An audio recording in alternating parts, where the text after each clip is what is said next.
За вашата работа дополнително потврда е тоа што станавте рамноправен партнер во Европската иницијатива која ги обединува партнерите кои се вклучени во застапување, развој, поддршка и спроведување на младинската работа. Ако ова звучи навистина многу добро, што значи во пракса? Да, минатата година беше година на млади и некако се обидовме и тоа не само да заврши 30 пред 12, меѓутоа и да продолжиме понатака. Europe Goes Local е партнерство каде што ги обединува на ниво на Европа сите чинители во младинската работа.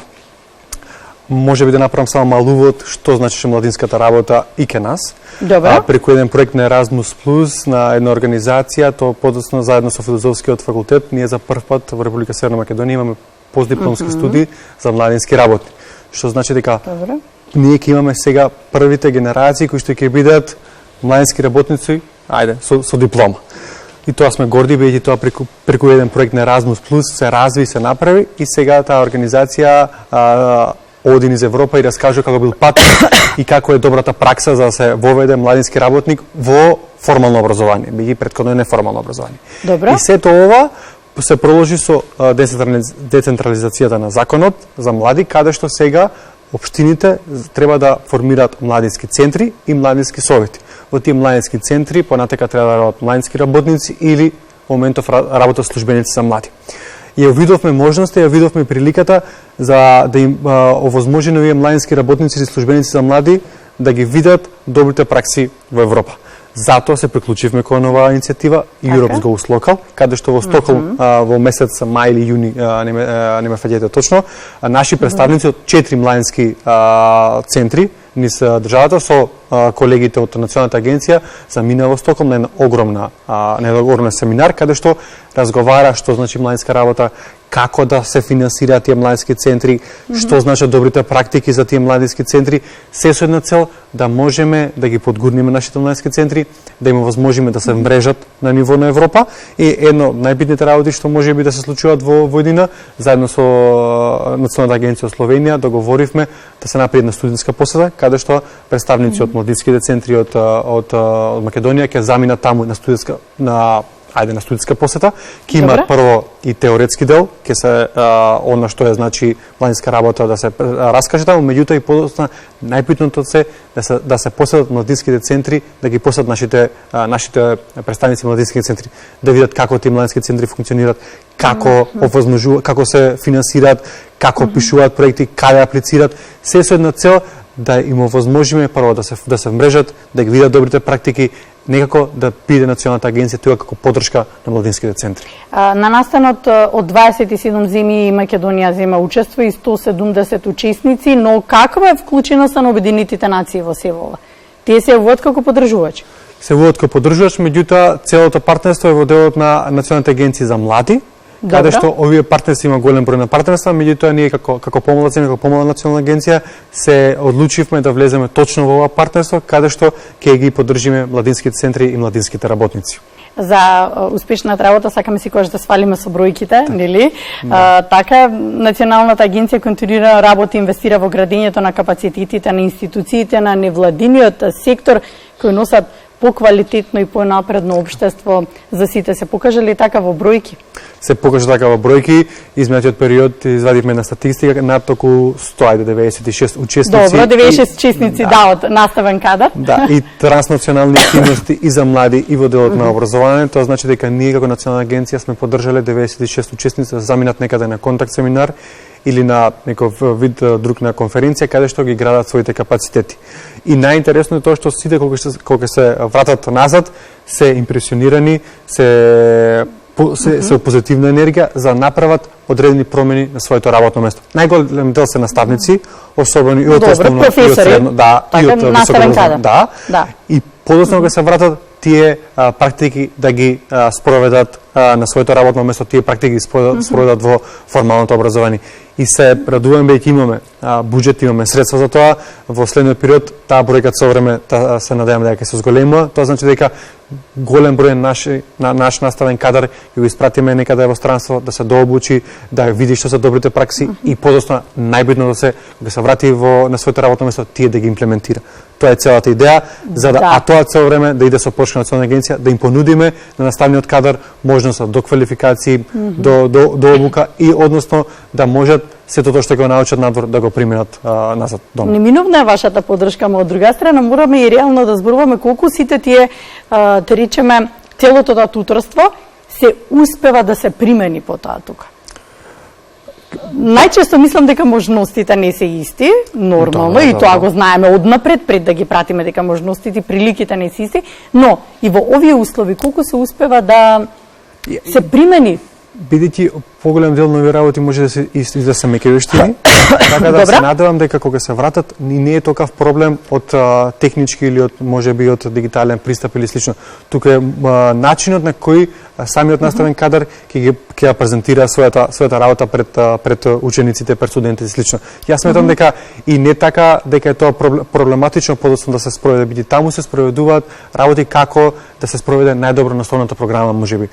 Алатки, можности, идеи како на иновативни, да речеме, решенија. Тоа е најдоброто како на најиновативен начин да се спроведе наставната програма, а од друга страна учениците и студентите да бидат целосно или активно вклучени во процесот. Да се задржи перцепцијата. Да, немаме 45 минути само наставен клас каде што се само на учениците чекаат кога звони, туку да бидат вклучени целосно во самата имплементирање на наставната програма.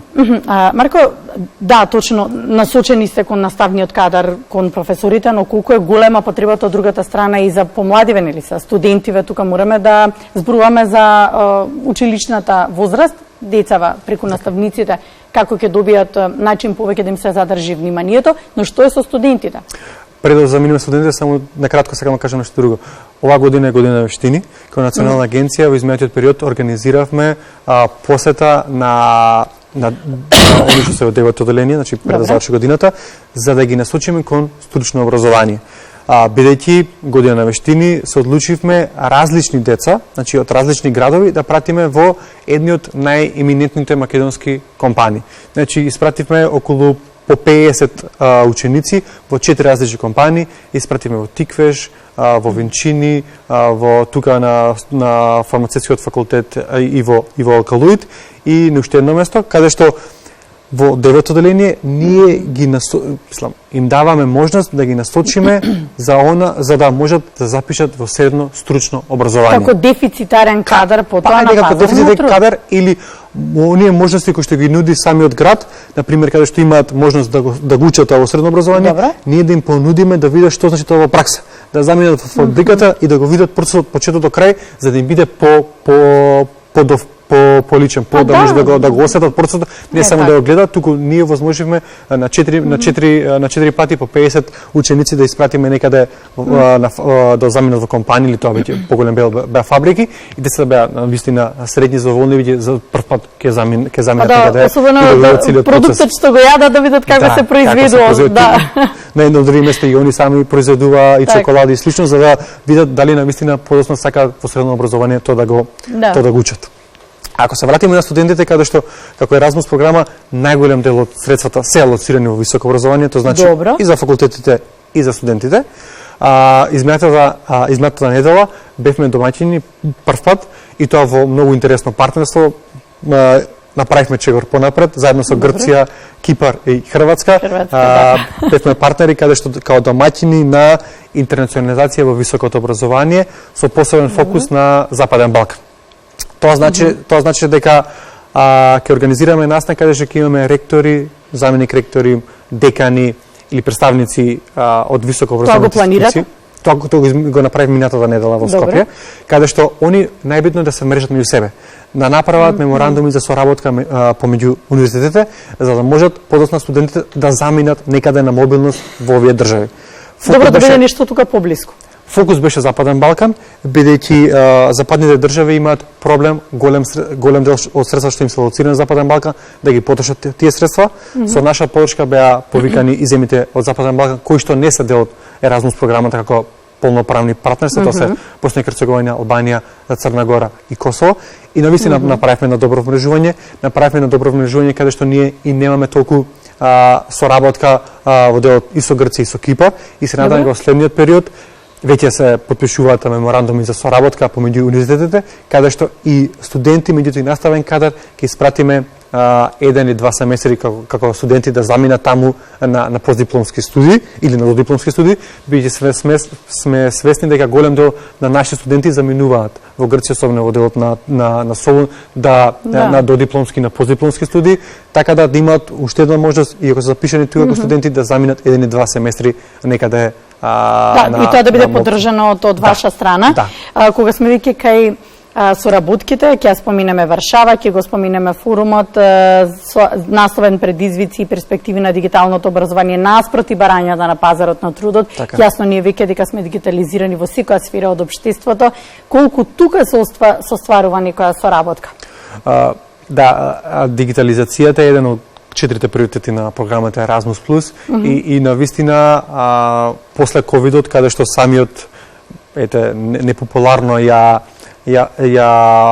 изфорсира или ја наметна само по себе, едноставно и во некои аспекти, во некои компании се уште останува како основен дел на комуникација.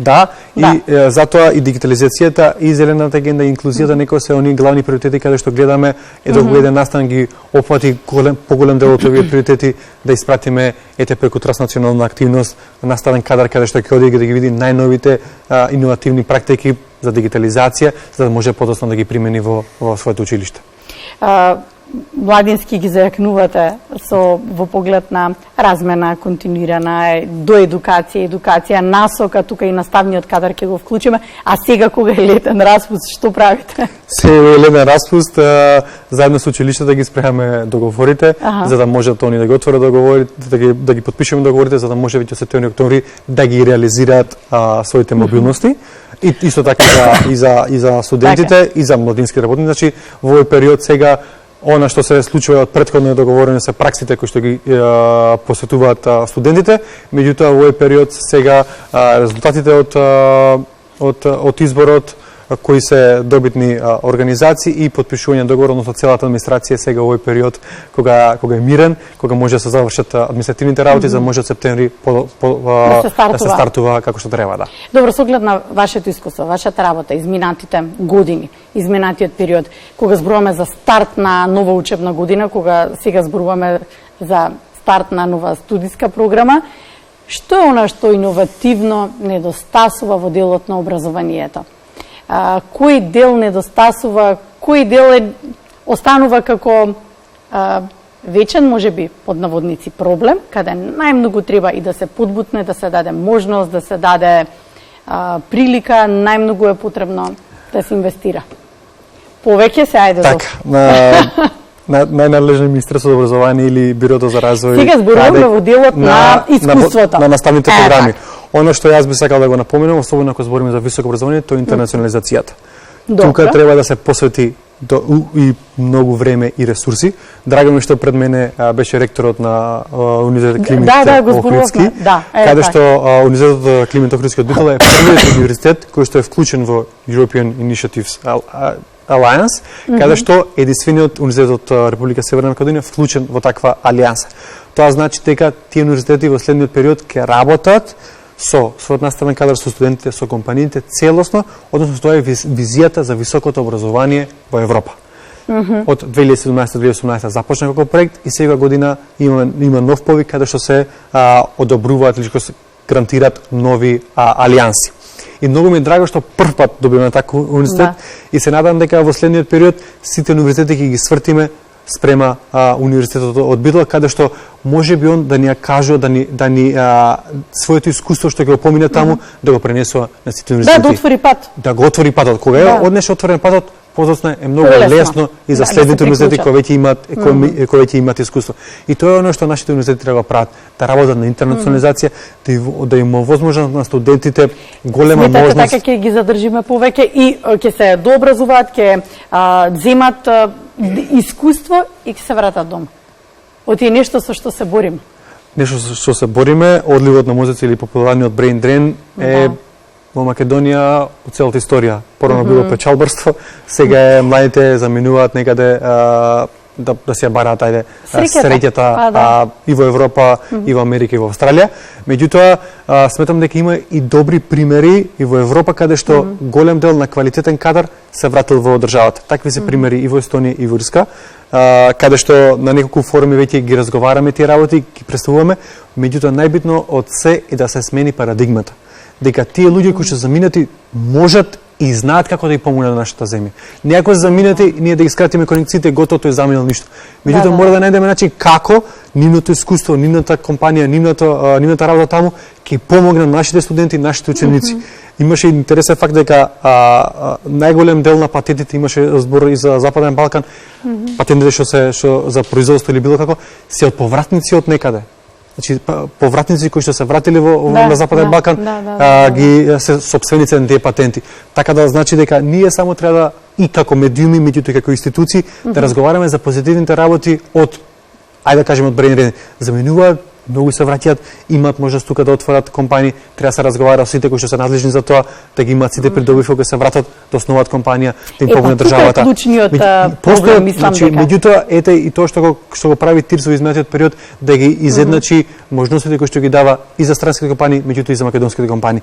Меѓутоа, сметам дека позитивните примери, тие треба да се форсираат во јавноста, така и овие држави кои што спомнав минатото, направиле продор во одливот на мозоци, позитивната практика ја виделе само со позитивни проекти и само со големи комуникации, односно врски помеѓу луѓето што се дома и тие што заминале. Веќе сметам дека и тие што заминале секогаш тука кога се враќаат, ќе имаат некои тука можеби родни на пријатели, каде што имаат и позитивни мисла, и сметам дека таа комуникација и конекција треба да е она што како институции, како држава, како медиуми треба да го негуваме и само преку позитивни примери сметам дека можеме да смениме таа парадигма. Така да зборуваме за позитивните примери затоа што само дома си е дома, ама ние тука толку сме една плодна почва и можност да се инвестира, доволно е, ништо не треба ново да се измисли, само да се пренесе.